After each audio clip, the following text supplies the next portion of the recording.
मिट्टी चिकित्सा।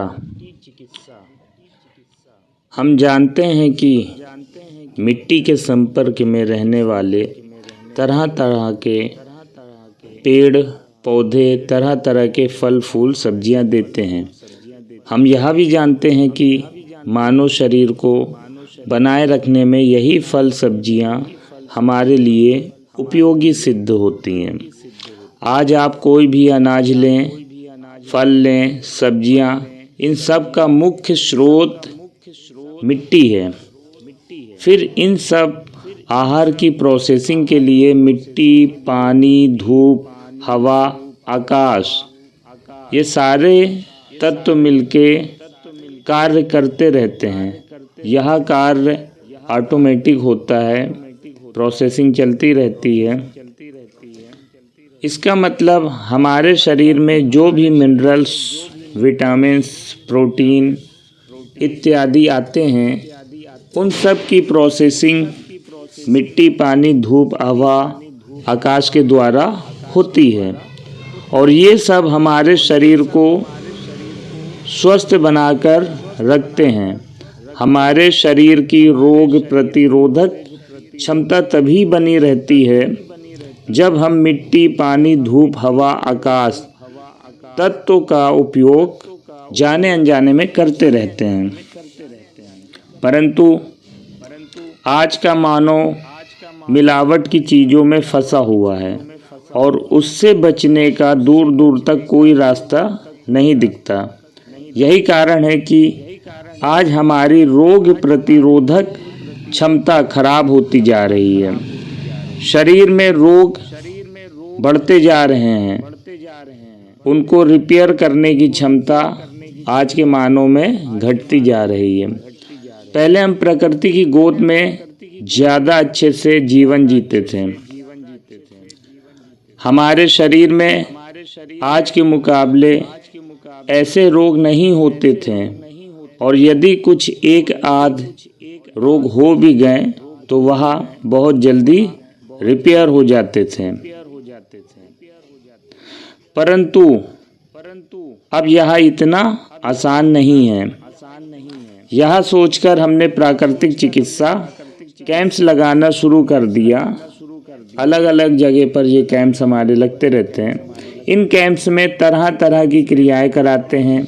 उसमें एक चिकित्सा आती, मिट्टी चिकित्सा। इसमें गड्ढे में गाड़ते। इस चिकित्सा को करने हेतु सबसे पहले अच्छी जगह की मिट्टी का चयन करना बहुत आवश्यक है। खेतों की मिट्टी से बचें क्योंकि उसमें केमिकल्स होते हैं। नहर के आसपास की मिट्टी मेरी समझ में उपयोगी होती है, गुणकारी मानी जाती है। तो वहाँ का ऐसी जगह का हम लोग विश्लेषण करते हैं, चयन करते हैं, और ऐसी जगह पर हम प्राकृतिक चिकित्सा कैंप्स लगाते हैं। मिट्टी चिकित्सा कई प्रकार से की जा सकती है। उसमें से एक चिकित्सा में हम गड्ढा खोदते हैं और उसकी मिट्टी का उपयोग करते हैं। गड्ढे में जो भी होते हैं लोग, उनको गाड़ने के बाद उसमें औषधीय युक्त मिट्टी या नॉर्मल मिट्टी डाल देते हैं। गर्दन बाहर रहती है, बाकी शरीर मिट्टी के अंदर रहता है। रोग अनुसार औषधीय मिट्टी भी बनाई जा सकती है। गीली मिट्टी भी हो सकती है, सूखी मिट्टी भी हो सकती है। ऐसी मिट्टी में जब व्यक्ति 45 मिनट 50 मिनट तक अंदर रहता है तो उसे मिट्टी से एनर्जी मिलने लगती है, उसको रिलैक्सेशन महसूस होता है, ब्लड का सर्कुलेशन खुलने लगता है। मिट्टी शरीर के टॉक्सिन्स को चूसने का कार्य भी करती है, शरीर का एनर्जी लेवल बढ़ाता है, रोग प्रतिरोधक क्षमता बढ़ती है, शरीर को हल्कापन महसूस होता है, शरीर की हड्डियां मजबूत होती हैं, तरह तरह के रोग दूर होने लगते हैं। सिर दर्द होने पर सिर पर भी मिट्टी का लेप लगा सकते हैं। पेट की समस्या हो, चाहे कब्ज हो, चाहे अपच की समस्या, इन सब में मिट्टी लाभ देती है। मिट्टी के साबुन का भी स्नान कर सकते हैं। शुद्ध जगह की मिट्टी का चयन जरूर करें। बालों पर भी मिट्टी लगा सकते हैं। नर्वस सिस्टम को ताकत देती है। औषधीय गुणों से भरपूर होती है। जिनका पैनक्रियास डिस्टर्ब होता है या शरीर के अंदर के अंग ठीक से काम नहीं करते हैं, उनको भी मिट्टी के लाभ होते हैं। अलग अलग रोग में अलग अलग तरीके से उपचार कर सकते हैं। मिट्टी जहर चूसने का कार्य करती है। हमारे शरीर के अनेकों रोम छिद्र के रास्ते से मिट्टी अपना कार्य करती रहती है। याद रहे, हमेशा मिट्टी साफ करके छान के उपयोग में लाएं।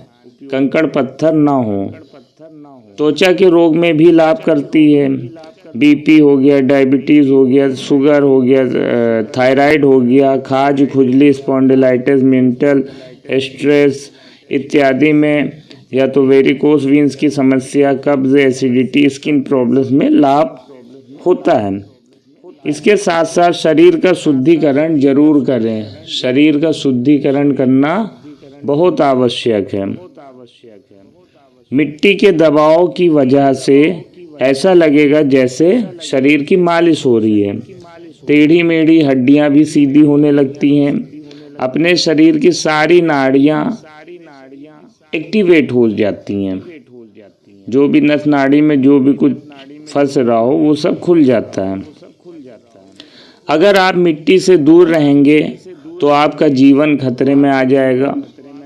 सफ़ेद दाग की समस्या भी ठीक हो सकती है। उसमें क्या करते हैं, सफ़ेद दाग में बावर्ची की फंकी लेनी होती है, साथ में बावर्ची का तेल भी लगा सकते हैं। पित्त की समस्या में गेरू की मिट्टी का लाभ ले सकते हैं।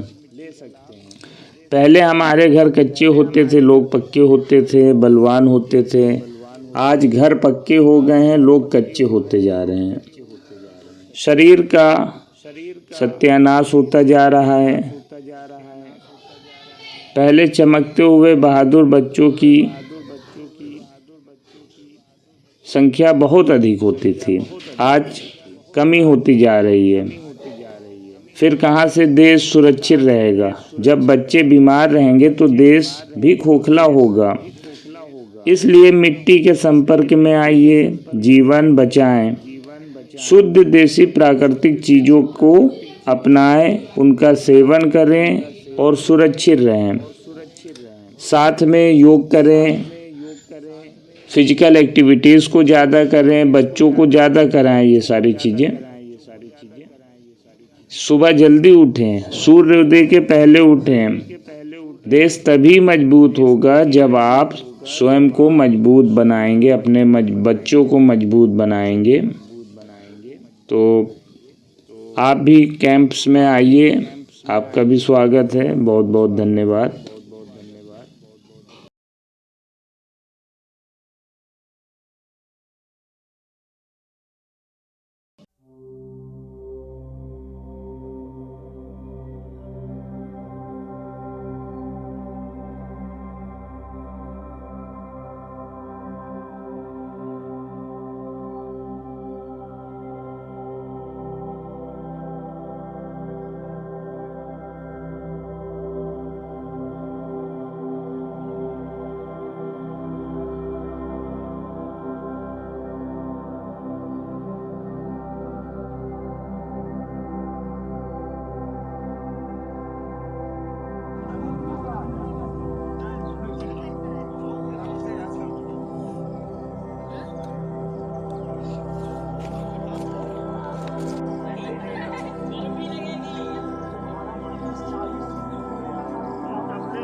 बंकी रॉक के लिए तैयार है?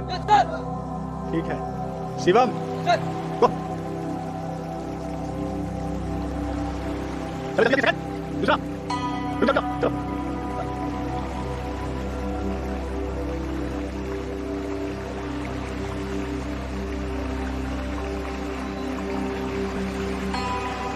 चलो नेक्स्ट नेक्स्ट बांधना नहीं है।